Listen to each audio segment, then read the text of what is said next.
Good. So, welcome to Destination Europe. This week is Spain and Portugal. But before we get started, there are some announcements that I just wanted to get out of the way and some things that we needed to review. So, first things first, class on July 30th. So, I wanted to give you a lot of warning or a lot of notice, I should say, in advance for this. So, 4 weeks from today, class on July 30th. It will be pre-recorded, so I'll be away, not far away because that's kind of not possible really at the moment, but in any case, I'll be away and at a place that doesn't have Wi-Fi. So that will be pre-recorded. And it's just going to be that I basically do this. I'm talking to the computer and I'm recording myself, and then I'll upload that onto my Canvas. So it'll be available at class time, so that Thursday at 6. And I'll put the video to the weekly module section as usual, just the Zoom video. So there won't be a live class on July 30th. The content will be available at 6, but you don't need to be in front of your computer or tablet or device at 6. So of course I'll remind you as that date comes closer, but just so you know this far in advance, you don't have to be on time and signed in at 6 on the 30th. It will be pre-recorded. So next thing before we get started with Spain and Portugal, I just wanted to talk to you about the semester project. So I got all of the submissions. As you know, I've marked them and sent them back to you. For the most part, they were excellent. Really, really well done. I really enjoyed reading them. But there were some groups that had some issues with plagiarism. And you saw that I posted a video and created an exercise about that. So the video is under the announcements section of my Canvas, and the exercise is in the module that has the semester project in it. So I suggest you do both of those things just to familiarize yourself with plagiarism, because I really believe that some of you didn't do it on purpose, because it's very easy for me to find out if something's plagiarized. I think maybe some of you don't understand, especially the difference between plagiarism and paraphrasing. So I just wanted to show you some examples of that. So this is the source. In other words, this is found on the internet. This is on a website. The square in front of Toronto City Hall is often bustling as people enjoy sitting by the fountain and the 3D Toronto sign. With 3-meter tall letters, it's quite an iconic spot for a selfie. So that came from the internet. Now, if I was writing a project and I took that and I wrote this, the square in front of City Hall is often busy as people like sitting by the fountain and the 3D Toronto sign. With 3-meter tall letters, it's quite an iconic location for a selfie. Do you think that is plagiarism? Quick little yes or no in the participants panel or in the chat.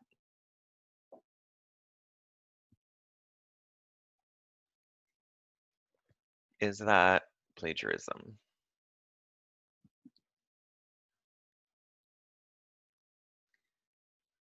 I have a yes, and you're right. The reason is, just in case maybe you don't know, it's copied and pasted. So, and then just a few words are changed. So it's not something that you wrote in your own words. So maybe you understand that much, but you don't know maybe what would look right. So here's the source again. And this is how I've reworded it. So it's my words, but the information is the same. So I've found out what the square is called. So Nathan Phillips Square at Toronto City Hall is a busy hangout spot where visitors can enjoy a fountain and a large 3D Toronto sign. It's the perfect spot for a selfie. Okay? It's the same information, but I've written it down in my own words. All right? This, and it didn't happen very much, but this is an example of a project that I got last week. Now, keep in mind, if you are in this group, nobody knows what city each group received as their project or which region. Okay, so if this is yours, don't worry. I'm not doing this to shame you. It's just so that people can see what works and what doesn't. So if this is yours, don't worry, nobody knows that it's yours. So here is the source. This came from a website. Barcelona boasts an immense cultural heritage. The city's past is very closely linked to a body of culture and art that has become a source of inspiration for the generations of today. Okay? Now, look at the letter or the words that are highlighted, and you'll see that, I don't know, maybe this person clicked the right click and then synonyms in Microsoft Word, or they put it through a thesaurus synonym tool. But all of those words were changed. And if you sit back and read it, it doesn't really make sense. So just remember to make sure, well, first of all, think to yourself, have I copied and pasted and am I just changing words? And make sure to review the project so that it ends up making sense. Because this doesn't really. Barcelona shows a monstrous social legacy. The city's past is unflinchingly connected with a gathering of social solicitations and workmanship that has become a wellspring of motivations for the long periods of today. It doesn't really make sense. Um, and just so we're clear, that is still plagiarism. Even though lots of the words have changed, it's still been copied and pasted. So what would be an example of something we could do? So that's fine. It's okay to use that text. It's got lots of great information. But you take the information and write it in your own words. So on the project, Barcelona has a long history of heritage. The city has been influenced by culture and art, which continues to inspire the people of today. Okay? Some of it's a little similar, but the information's the same, but it's completely rewritten. So that's an example of what's acceptable. I know lots of you might feel hesitations because you might think, oh, maybe my grammar is not going to be great, or maybe I'll have a spelling mistake. But I would rather see that because I know that you wrote it. So if there is a grammar mistake, if there's a spelling mistake, don't worry about it. You might lose 1 mark or 2 marks, but you won't get 0. Okay? Because just to remind everybody, plagiarism, which is also known as academic dishonesty, maybe you've seen that on the Mohawk website. Those two are the same thing. It'll end up giving you 0. So it's really brutal. And these projects are not especially demanding. So there shouldn't be a need to plagiarize. Just wanted to make sure that was super clear before we started the lesson today. So the other thing is the bibliography. So lots of people had an excellent page of references and bibliography. What the format should be is called APA style, and that is found on the MyCanvas website, or you can even just type into Google APA style Mohawk College. And it's also on the MyCanvas page under the semester project in the assignment section. Um, and it's a way that you can put your references on paper so that it's uniform and it all looks the same for every course across the college and most colleges and universities, in fact. So when you have a reference page, you shouldn't just copy paste the link, but what you should do is look at that guide and then you'll see this format. So the author, last name, first initial, the date it was written, um, the title, if there's a periodical attached, and just then the link. So it's just a question of the format that you use. And like I said, it's available on the Mohawk website. It's available on MyCanvas. And what I've done is I've just printed out a copy so that you don't have to go looking for it every time. Okay? Just 1 page, 2 sides, really simple. But I noticed that lots of people lost some marks on that as well. And I mean, I don't like to do that because it's completely avoidable for you. So that's it. Before we start Spain and Portugal, does anybody have questions about plagiarism, or this bibliography style.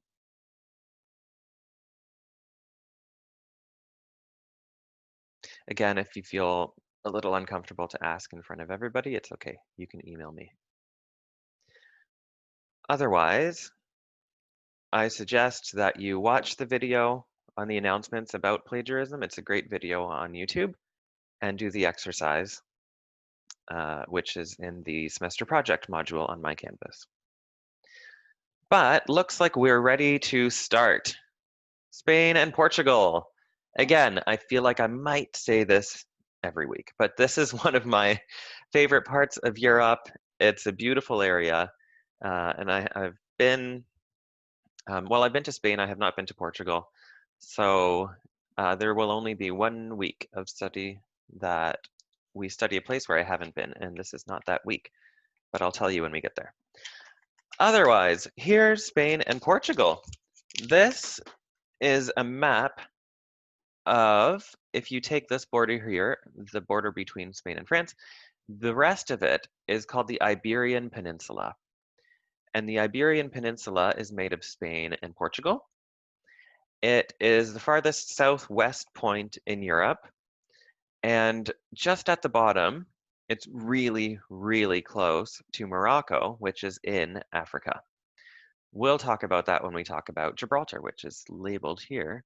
And you can see in brackets it belongs to the UK. So we'll talk about that. Then over here, you've got the Balearic Islands, which some of them are quite famous. So Majorca, you might sometimes see that written as 2 L's or a J, as you can see this map has both. And this one here is called Ibiza, which is a crazy, crazy party island. Like if you are a partier, you'll never go anywhere else quite like Ibiza. So if that's what you're into, then you should go there. Otherwise, you can see Spain is very, very big, and Portugal is not so big. Sometimes it's a bit interesting because Portugal is actually the same time zone as the UK, and then Spain is the same time zone as the rest of Western Europe. So right now, Portugal is 5 hours ahead, Spain is 6.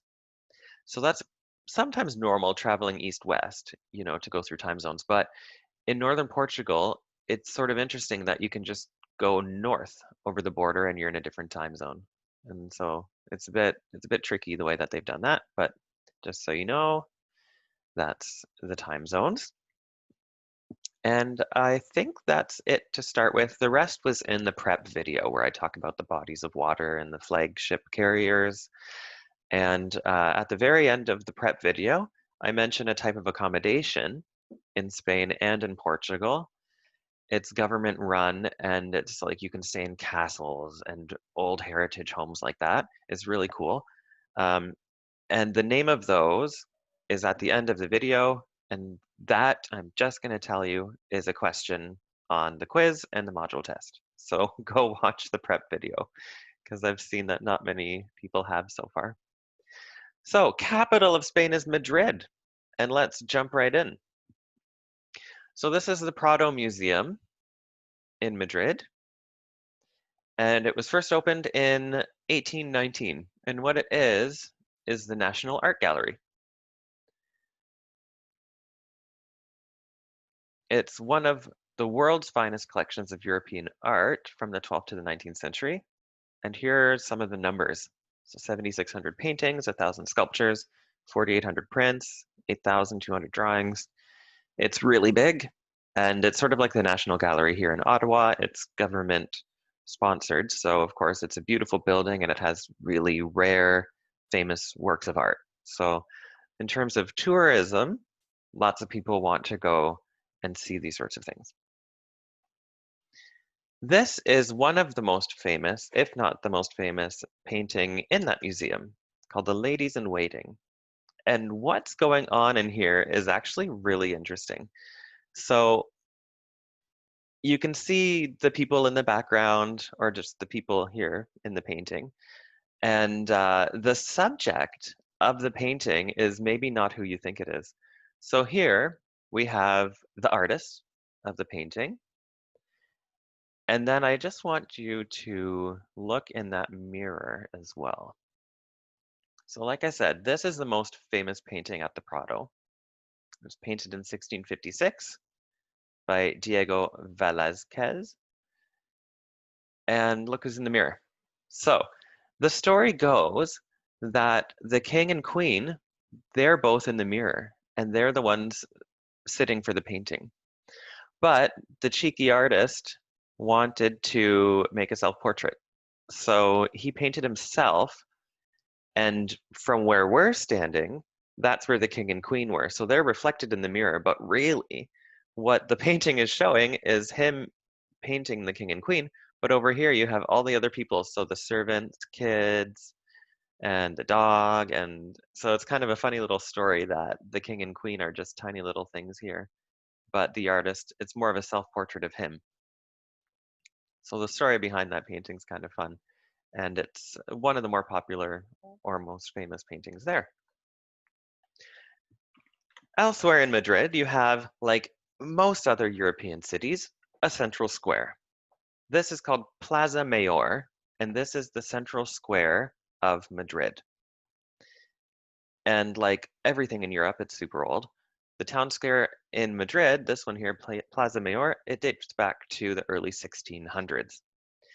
So, like we saw in a few other European cities already, the town square is a meeting place, it's an event space, it's where you can have, there's cafes and bars and restaurants usually in these squares. And in this one, there's apartments all the way around it. When I went to Spain in 2010, I was very, very fortunate to be able to spend a night in one of these. And overlooking the square in the morning was incredible to wake up to. So that was awesome. So Plaza Mayor is the town square in Madrid. Oh, I should ask. I think I forgot last week too. Has anyone been to Spain or Portugal?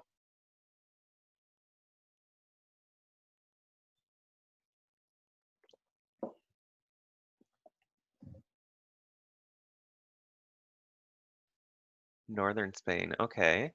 Anyone else? Okay. Yeah, we have some relatives there or who go there in the winter. Great. Well, hopefully it's on everybody's list. I know Portugal's definitely on my list. I haven't made it there yet, but Spain is wonderful. Um, I mentioned I went 10 years ago in 2010, but my first European trip of my life, I went to Spain. It was a high school trip. It was grade 10, I think, and it was the year 2000. So, of course, a lot has changed. Now they have the euro. When I went the first time, they didn't have the euro, and anyway, so we'll get into that later. But anyway, Spain is beautiful. I of course recommend that you go if you haven't been already. Elsewhere in Spain, we have, or in Madrid, I should say, the Royal Palace. And you'll remember in London, we saw Buckingham Palace. In Edinburgh, we saw Holyrood House. Those are all royal estates, royal residences. This royal palace is in Madrid, and it's where the king and queen live, or the monarchy. So lots of European countries still have a monarchy. In other words, they have either a king or a queen still. So it's not uncommon to see these palaces in these cities, whether they used to have a monarchy or they still do. And so in the case of Spain, for now at least, they have a monarchy. So this is where they would live. Inside the royal palace, you can tour it at some times of the year, just like Buckingham Palace. And it was built in the mid 1700s. So in terms of Europe, it's somewhat more recent. And it's the largest palace in Europe by floor area, which contains 3,418 rooms. So I know for those of you who've been to Spain, and every time we talk about a place, I have to move on probably sooner than I should. I know there's lots to talk about in all of these cities, but in the interest of time, let's move on. So that was Madrid. Now, traveling a little bit northwest of Madrid, you have Castle Segovia. And this was built in the early 1100s, which was originally a fortress. And you can see that, of course, by the big walls and the small windows. And it's served as a royal palace, a state prison, a royal artillery college, and a military academy. So people will visit this because it's not too far from Madrid. And of course, it's something incredible to see a castle when you're from a place maybe that doesn't have lots of castles. And then we have this, which is also a tourist site, sort of near Madrid. And it is basically 2,000 years old. Okay. It was built in the first century, and it's a Roman aqueduct, which brought water to the city. And so that created baths in the city and fountains, like it says, and emptied into the sewers, removing waste. So it's a really, really old invention. And well, let's just go back to the map here. You'll notice Madrid is in the middle of the country, so quite strategically located in terms of a capital city. If they're being invaded, it'll take a long time to get to all the important stuff.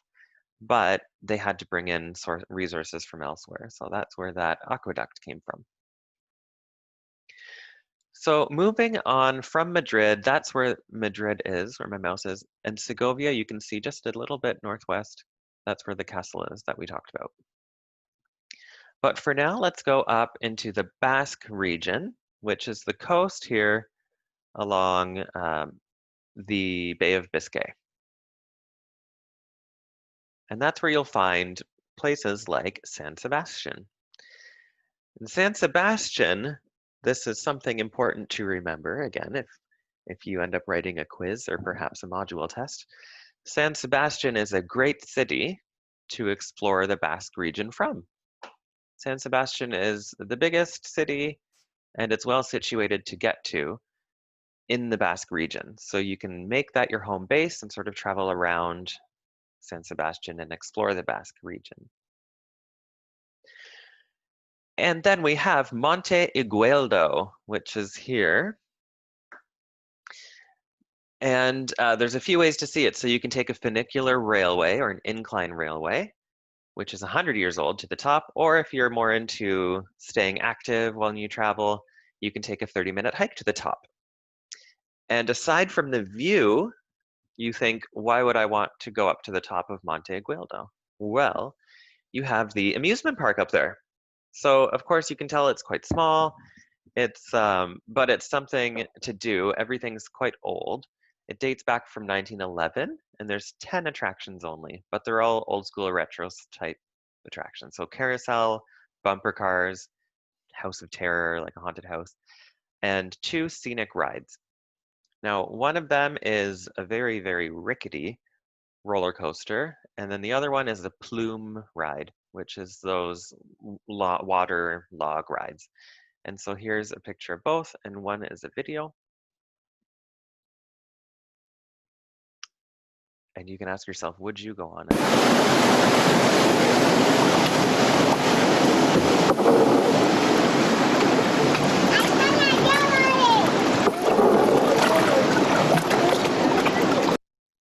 So my answer is no, but you already know that, all of you, that I don't like heights, so I probably wouldn't go on that thing.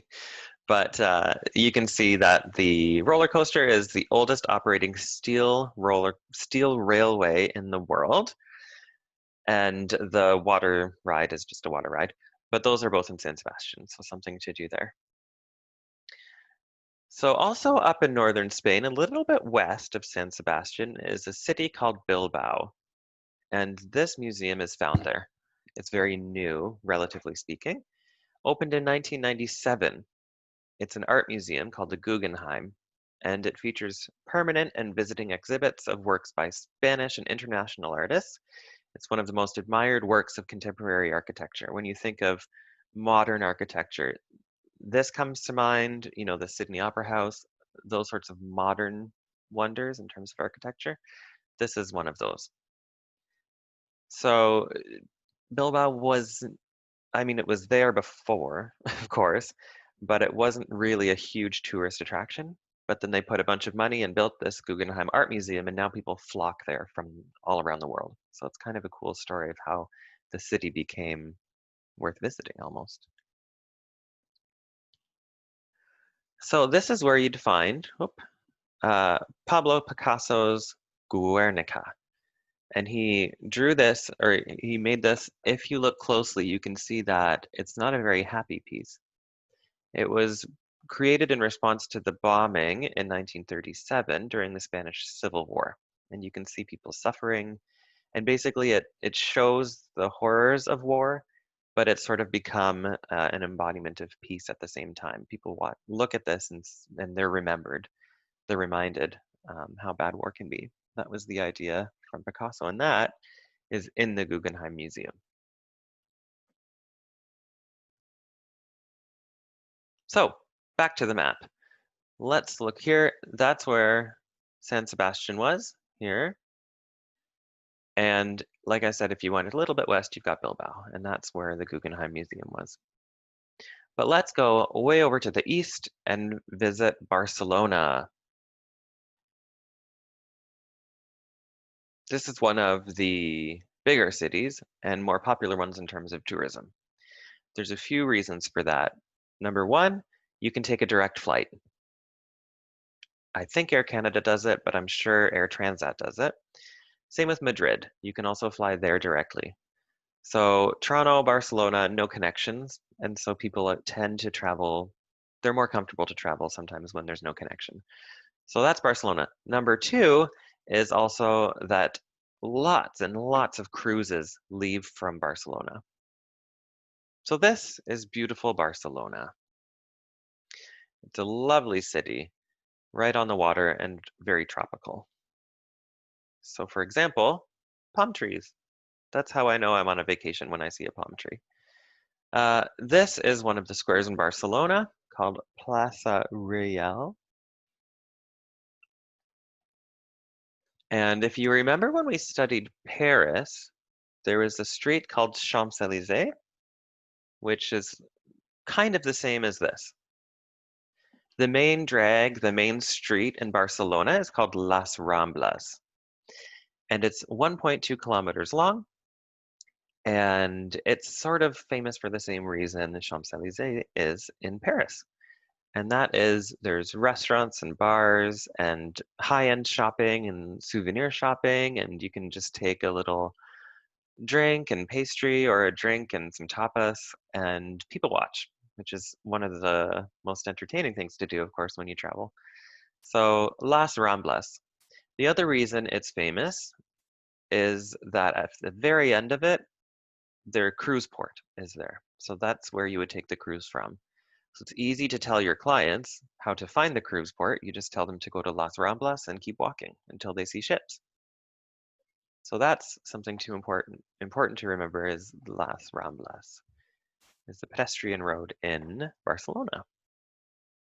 Now, Barcelona has really interesting architecture. These are just some pictures from the streets of Barcelona. You can see some more sort of traditional buildings on the left and some really unique stuff on the right. So lots of people go to Barcelona to check out the architecture as well. This park is actually a UNESCO World Heritage Site. It's in Barcelona, and you can see the tile work here, which is beautiful, and there's mosaics that make up murals. But you can't go to Barcelona or talk about Barcelona without talking about Sagrada Familia, which is a cathedral, and it's being built, and it's still being built. And when you go to Europe and you see all these cathedrals, yeah, they took hundreds of years to build, but they're finished now. So it's something different to visit one that's still being built. It began in 1882, and it's the tallest church building in the world. The architect is Antoni Gaudi, and the goal is to have it completed and open by 2026, which would be 100 years after the architect's death. So lots of people love to see that. I have not been to Barcelona, but I would love to. And now that it's becoming more and more complete, there's pictures from the inside. And if you've ever been in a cathedral, you won't recognize this at all because it's just totally different. That's the inside of this cathedral. Isn't it incredible? So cool. So that is that. Moving on, near Barcelona, you have the Montserrat Monastery, which is a common stop on tours or for some tourists. It's it was inhabited this area as early as the first century, and it was once thought to be the site of the Holy Grail. So when you're thinking religious tourists, then lots of the time people will go there. I mentioned tapas. Tapas. This is a very Spanish thing. And what it is, it's basically little side dishes or appetizers. So if you do the activity and on the quiz, I refer to them as appetizers on those in those documents, but they are also just little side dishes essentially. So lots of the time in Spain, you order this glass of wine and you get this bowl of olives. And then you order this glass of wine and you get this bowl of bread. And then you order that beer and then you get this thing of meat. And those are tapas. It's little side dishes, little things to snack on while you enjoy your drinks. However, some places will charge for them and some places won't. So the general rule, just ask. Okay, so sometimes they'll put a thing of bread down on your table and you didn't order it, but you think maybe this is free and then you eat it and then they charge you. But the general rule, if you can remember, is that the further south you go in Spain, the more likely it is for those to be free. Okay, so in like Barcelona, you're definitely paying for them. But in Granada, for example, which is really far south, they're usually free. So if you're on a budget, like I certainly was when I went there, then you can just grab a quick beer, or well, I was having beer because it was 40 something degrees, and then you get a little snack for free, essentially. So that's kind of nice. But if whether you're going or you're sending a client there, tell them to ask whether it's free. So moving actually out of Spain and out of Portugal just for a little bit, let's visit Andorra. So, does anybody remember the name of those two countries? No, maybe there's three of them. They're very, very small and they're in Europe. Not Andorra, because it's on your screen. Does anyone remember what those little tiny countries are called? I think there's a handful of them.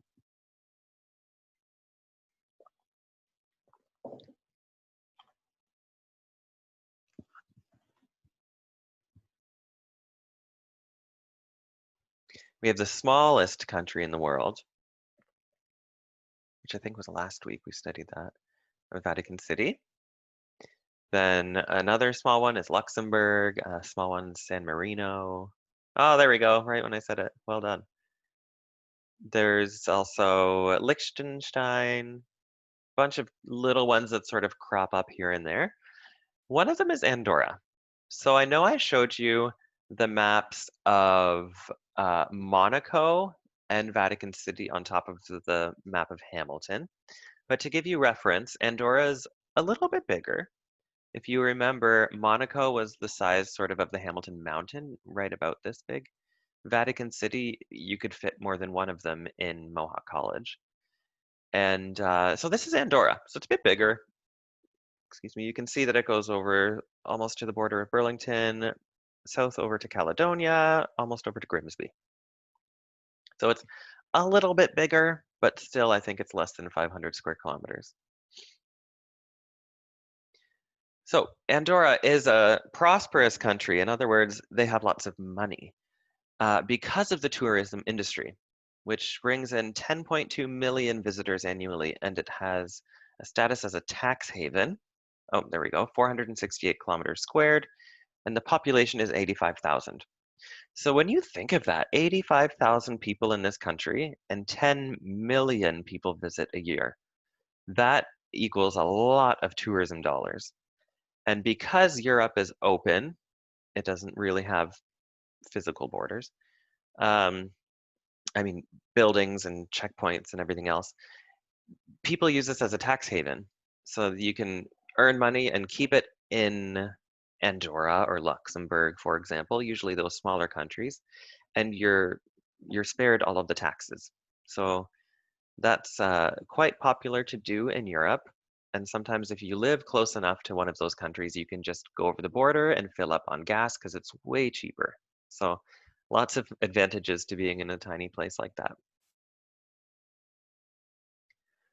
Great. So moving back over sort of towards Barcelona, between Barcelona on the coast up to the border of Spain, we have a place called Costa Brava. And like I said, it stretches from Barcelona to the French border. And that's where you'll find cities like this. Beautiful, beachy resorts. It's hot. It's Mediterranean.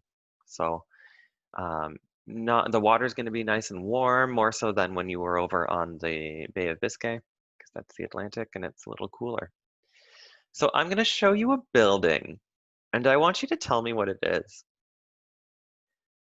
This building here, what do you think that is? Do you think it's like a theater, a museum, a residence, a castle, amusement park? What do you think?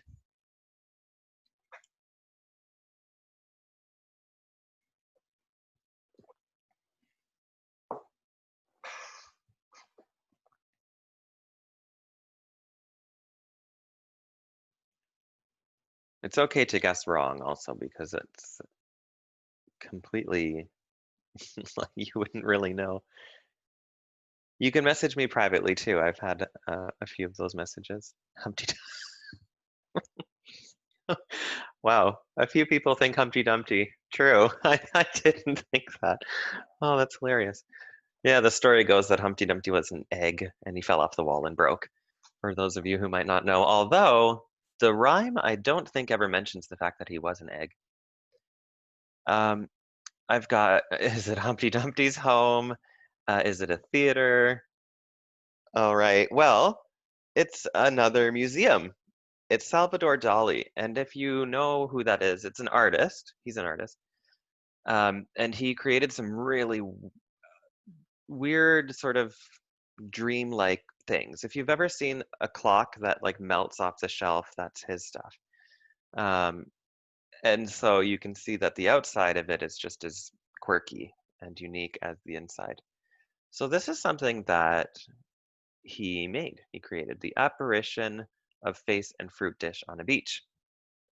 So if you keep looking, you keep seeing more stuff. That's the idea of this one.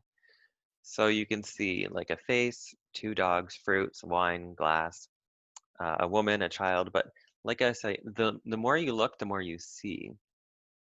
So that people like to visit his museum to see all sorts of things like that. And that kind of reminds me of those other sorts of optical illusion types of artwork. So again, the more you look, the more you see. Maybe you see two older people looking at each other, or people creating music, or um, yeah, kind of cool. So those are the sorts of things you'd see in that really weird Humpty Dumpty building, which I'm never going to be able to look at it the same way. So thanks for that. So leaving mainland, let's go over to the Balearic Islands. I mentioned already a little bit about them. So this is Majorca. Like I said, sometimes spelt with the J uh, on tests. This is the biggest island in the Balearic Islands, and it's a popular cruise port. And Ibiza is where you'll go for parties. Really, really intense parties. So that's the Balearic Islands, just in a nutshell. I talk a little bit more about them and I show you an example, a picture of one of the just standard parties going on in Ibiza.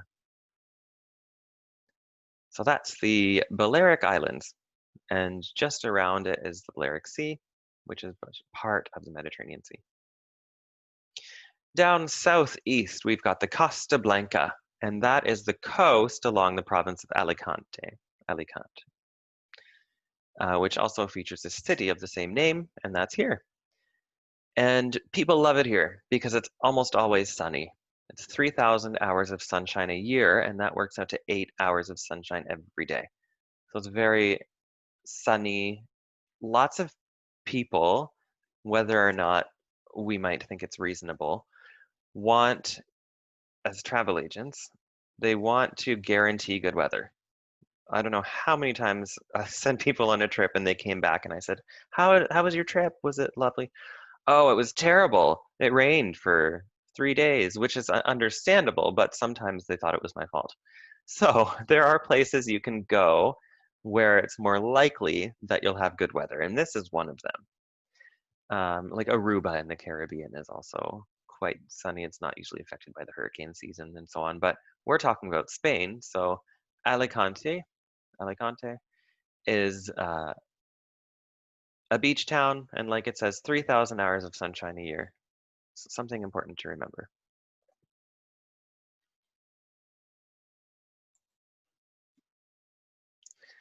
Going down to the south, this coast is called the Costa del Sol, or the Sun Coast, Coast of Sun. It's 161 kilometers, and it was formerly made up of fishing settlements.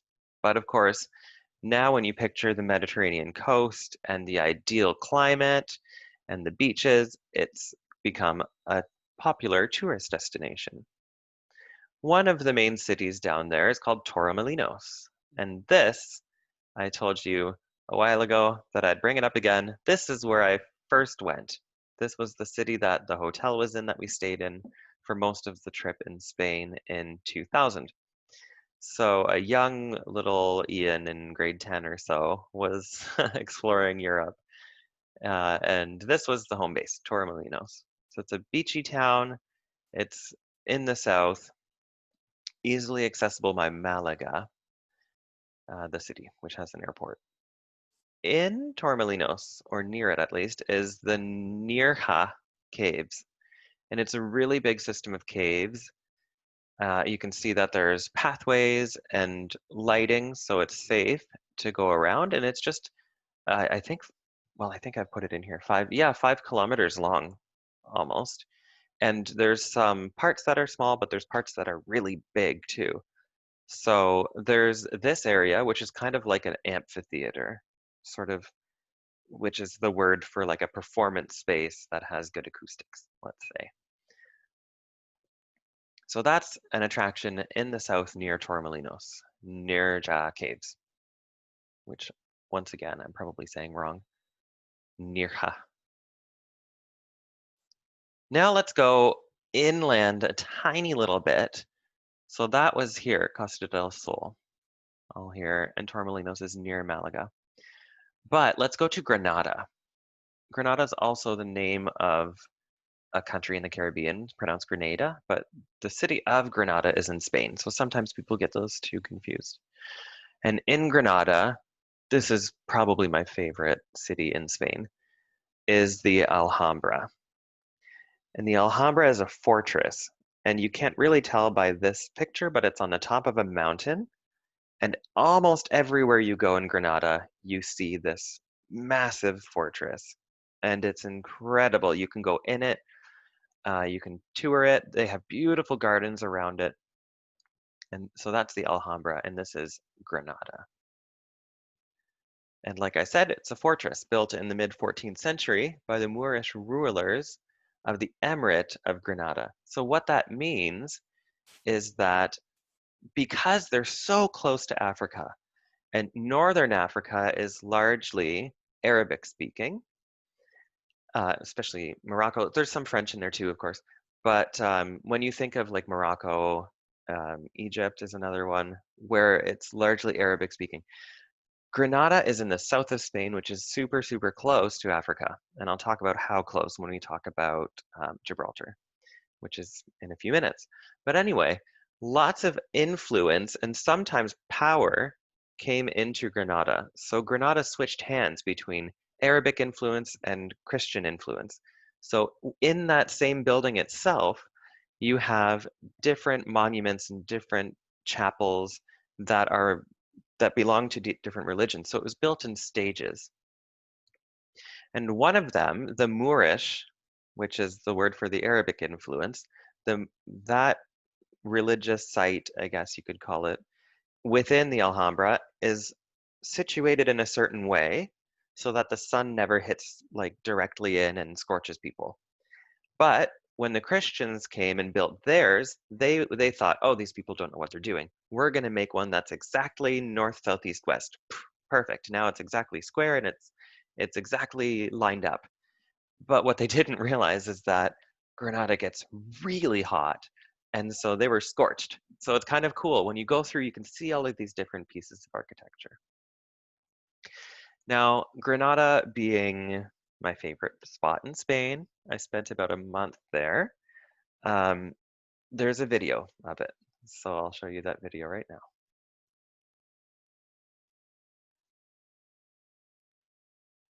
For a time, near the end of its Moorish period, Granada was the grandest city in all of Spain.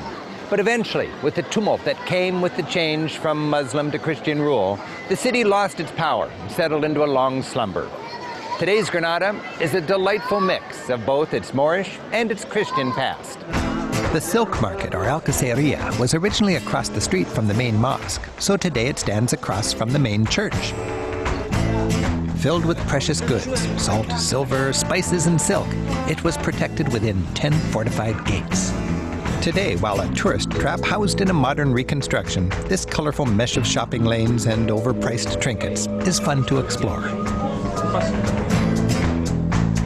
You'll invariably meet persistent gypsy women, pushing their fragrant sprigs and palm reading and then demanding payment. You can consider them aggressive and annoying, or you can zip up your valuables and have a fun and spirited give and take. A handy minibus service loops from downtown through Spain's best old Moorish quarter, the Albaycin. Increasingly around Europe, minibuses wind locals through narrow lanes of old quarters. Tourists can hop on for a cheap and scenic joyride. The Albaycin, with flowery patios and shady lanes, is a delight. Exploring these labyrinthine back lanes and inviting neighborhood squares, you feel the Arab heritage that permeates so much of Andalusia. Enjoy a drink on a no-name square. Savor the lazy tempo of Granada life. An alternative community of young people nicknamed Pie de Negro, or Blackfeet for their basic earthiness, hangs out in the Albaycin.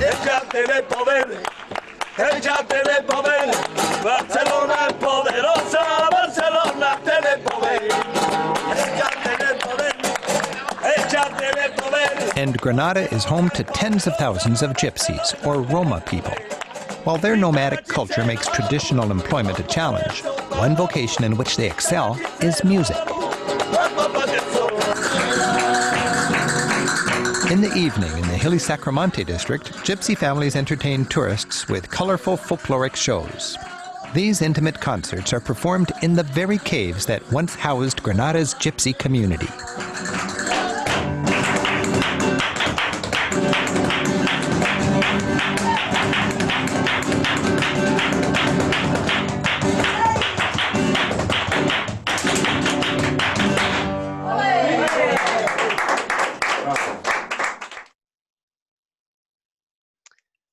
It brings back nice memories. So yeah, that is Granada mainly, and some of the things that he says, of course, are a bit opinionated in some ways, but lots of what he said is true, and just so much fun just to listen to that music that's being played in what he referred to as the Albaycin, which is an older neighborhood across from that fortress, Alhambra. And just the ladies with their sprigs of sage and rosemary and things. When I was 15, I visited Granada, and they put one in my hand, and I thought, well, that's quite nice of you. And I started to walk away, and then they were harassing me for money. And I mean, I learned a lot that trip in terms of how other places in the world work. Speaking of how other places in the world work, I'm going to cover a topic in Spain about what happens there, which is part of the Spanish culture. It's slowly disappearing, but it sometimes is something that tourists want to see. And whether I agree with it or not, it is something that exists. So Now that I've put that out there, you're probably wondering what I mean. This is a bullfighting arena. It's called Plaza de Toros de la Real Maestranza de Caballeria de Sevilla. That's just a very long name for a bullfighting arena. And what happens here is the guy with the red blanket or whatever it is, towel thing, tries to entice the bulls and gets them all riled up and angry. And then they take spears and throw them at the bull and pierce the bull. And basically, they run him around until he bleeds to death. So that's that. It's something that some people attend. And I'm not trying to hide the way I feel about it. So I had to put that there. Ian doesn't like it. The other thing that exists in Spain that I also don't really like is this. But I mean, the images are famous and lots of people participate, and it's called Running with the Bulls. And this is in Pamplona, Spain. So this runs every day for a week in July. Every year, about 200 to 300 people are injured. Some people die, but that's what you get if you're running with a bull in the street. And so the 6 bulls that run through the streets are the bulls that they are later put into the bullfighting arenas. So, um, again, lots of things happen in the world that belong to different cultures, and that's fine. But I will say that the bullfighting is starting to disappear. Um, so, and honestly, when I was a travel agent, no one asked me about it. Some people asked about this, about the running with the bulls, but no one really was interested to see the bullfighting. But it is part of their culture and part of their history. So, I mean, there's two sides to the coin um, of that situation. So that is Spain, one of my favorites in Europe. Anyone have any questions before we move to Portugal?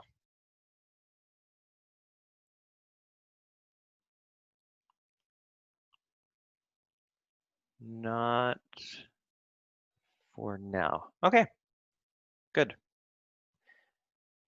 Thanks for using the participant panel. I just saw a no pop up. Excellent. So let's go on to Portugal. Another country that is, from pictures, I think, beautiful. But like I said, I've never been. But I can tell you a little bit about it. So first of all, the capital is Lisbon. And let's take a look at that. The thing with Lisbon is that it's sort of a mixture of different time periods and different cultures. So you've got different architecture, you've got new and old, you've got different styles here and there. And like lots of different European capitals or cities in general, I've said it before, it's built on a river. Now, lots of the city was destroyed in 1755 by an earthquake, and only 2 neighborhoods survived. So we'll take a look at those. But for now, this is Lisbon on the Tagus River. The 2 medieval towns that survived are Barro Alto and Alfama. And so you can go wandering around those streets and those corridors and just take it all in. And the rest of the stuff that you see in Lisbon is all somewhat, by European standards, newer. So built in the mid-18th century. In Lisbon, along the river, you have the Tower of Belém, and this is actually built right out into the river. And this was a fortified tower built in the early 16th century, and it was to defend the city from anyone who might have been coming in on that river. So when you go through the river and into Lisbon, when you pass that, that's sort of the ceremonial gateway. It's saying, welcome to Lisbon. In Lisbon, you also have the São George Castle, which in English is St. George. St. George's Castle, which has 10 towers. You will want to remember that. St. George's Castle in Lisbon with the 10 towers. It's strongly fortified citadel atop the highest hill in the historic city center of Lisbon. And it's one of the main tourist sites there in terms of historic tourism. And this area has been occupied since at least 6th century BC. So more than 2,500 years ago. A few areas in Lisbon are perfect for beaches. So again, just like Madrid was the capital in Spain, Lisbon the capital here in Portugal, you can take a direct flight from Toronto. So lots of people will go for the history, the culture, the food, but unlike Madrid, you've got beautiful beaches in this capital. So here's Estoril, which is a beachy region in Lisbon. And here's another waterfront location in Lisbon called Cascais. And that is a region, it's a nice success story. Not too long ago, there was a lot of conflict in the neighborhood of Cascais and lots of tensions there was lots of racial tensions, not unlike what's going on in the States. And so there was lots of graffiti on the walls with lots of hate language, and the government said, let's do something about this. Let's pay street artists to create beautiful murals and street art on the wall with spray paint and whatever it is. And so now it's a beautiful area. It's not as poor as it once was because they've now hired these street artists to take you around the neighborhood and show you the street art. So money's coming in, tourism dollars are going in, crime's going down, the conflict's going away. So it's a really big success story within Lisbon, and that's the neighborhood of Cascais. So leaving from Lisbon, we have two areas we'll visit. First, we'll go north and then we'll go south. So Porto. Let's go to Porto. This is the Douro River, which flows into Porto. And you might guess from the name, Porto, what is being grown here in this picture. All along the Douro River, the climate is perfect to grow grapes for wine. And you might guess port, the wine comes from Porto. So quite often you'll have some port with dessert, and quite often in Portugal, that means a serving of cheese. So you'll have port and cheese for dessert. So that was north, let's go south. There is an area called Algarve, referred to as the Algarve. So the Algarve is the most popular tourist destination in Portugal and one of the most popular in Europe. The population triples in the peak holiday season because of the high influx of international visitors, and it receives an average of 7 million foreign tourists every year. Faro is where the airport is, and that's the airport code there, FAO. And so we're talking coast. Now you can see why it's so popular with tourists. Pristine, immaculate beaches, beautiful weather, breezy. Oh, it kind of feels like I'm there right now because the heat, but I'd rather be there if I'm going to feel this warm. And then you've also got this area, Albufeira. You can see it's just another beachy town in the Algarve. And look at that building there with the cool elevator to bring people down to the beach. And Cape St. Vincent, which is actually Europe's most southwesterly point, and that's found in Portugal. So I'm going to bring you back to the map of Spain and Portugal to show you where we're going to zoom into next. Oh my goodness, I didn't realize it was this far away. There we go. So ignore that circle. We're going to zoom in to this little region here in southern Spain. I have to zoom back through all of this. Okay. So now we've zoomed in. This is that region, southern Spain. This tiny piece of land below that yellow line, that's a border, that belongs to the UK. It's called Gibraltar. Then down here you have the country of Morocco, which is a country in Africa. So from the south point of Spain to the closest point in Morocco or Africa, in other words, Europe and Africa are only about 13 to 14 kilometers apart from each other. It's really close. If you can imagine the link in Hamilton, the highway that goes across the mountain, it's from one end of the link to the other. Like it's really, really close, Europe and Africa. In fact, when I went, my first trip overseas, 2000 high school trip, we went and we took a ferry down to Morocco. And we also went to Gibraltar. So I thought I was going on a trip to Spain, and it ended up that I was going to 3 countries and 2 continents, which was pretty cool. These two pieces of land are separated by the Strait of Gibraltar, which is the body of water that connects the Atlantic Ocean to the Mediterranean Sea. Let's zoom in and talk about Gibraltar itself, which the piece, the little peninsula known as Gibraltar, has this really recognizable land formation on it called the Rock of Gibraltar, and I'll show you a picture in a minute. During the Second World War, the Strait of Gibraltar was an important base for the Allies because it controlled the entrance and the exit to the Mediterranean.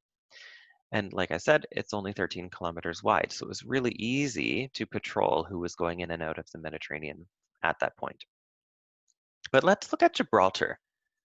There's a lot of really quirky, cool things about it. I took this picture in 2000 with, of course, real film. It looks like an Instagram filter these days, but it's actually just film in an old camera. Um, it's a British overseas territory, so it does belong to the UK. When you go there, you spend British pounds. People speak English. If you check their passports, it will say UK, British citizen. Um, you used to have to switch sides of the road too. When you were in Spain, you'd drive on the right, and then you'd go into Gibraltar and have to switch sides and turn on and go on the left. But they got rid of that because it was too confusing for everybody. So you'll drive on the right, but everything else is like the UK. So the Gibraltar Parliament enacts day-to-day matters, but the British, like from Great Britain, are responsible for the defense, foreign policy, and internal security of it. But who lives here? The main attraction, or one of them at least, I thought it was the main attraction, is the creatures that I would say the people who live here, but it's actually these apes, and they are all over the place on the Rock of Gibraltar. Barbary apes, they're called. There's about 230 of them, and they're super friendly. They're not especially dangerous. I got my picture taken with one kind of close. So that's a big attraction that people love to see when they go. Um, there's so many things about Gibraltar that makes it unique. The Barbary apes, the fact that it's just this tiny little piece of the UK, super close to Africa and southern Spain, but also this. And what you're looking at is a picture taken from the Rock of Gibraltar into Spain. So this is Spain, and we're standing on the Rock of Gibraltar. This is the main road in and out of Gibraltar. And you can see that the airport runway goes right across the road. So when you're landing, you land right there. You can see the little strips for the pilot. And then you go this way, and every time a plane lands, they stop the traffic, and the plane goes through, and then the traffic continues.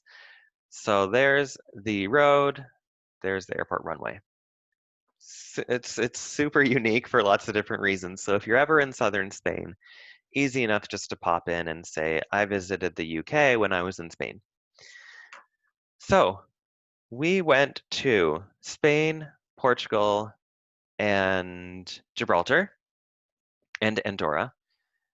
Before I go to the weekly reminders, what you need to remember for next week and what you have to do between now and next class, does anybody have questions?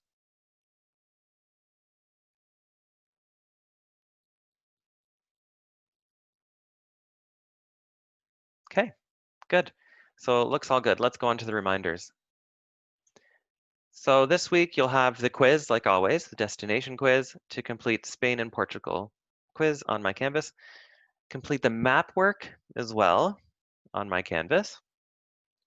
And the map work helps you when it comes to the module test. The activity will help you with the destination quiz, as always. read pages there from the book. So that's going to cover Andorra, Portugal, and Spain in that order. And watch the Germany prep video because that's where we're going next week, to Germany, which is another one of my favorites. So good. I'm going to stop recording now. Thanks for joining, but I'll stick around just in case anybody has questions and they didn't want to ask while I was recording.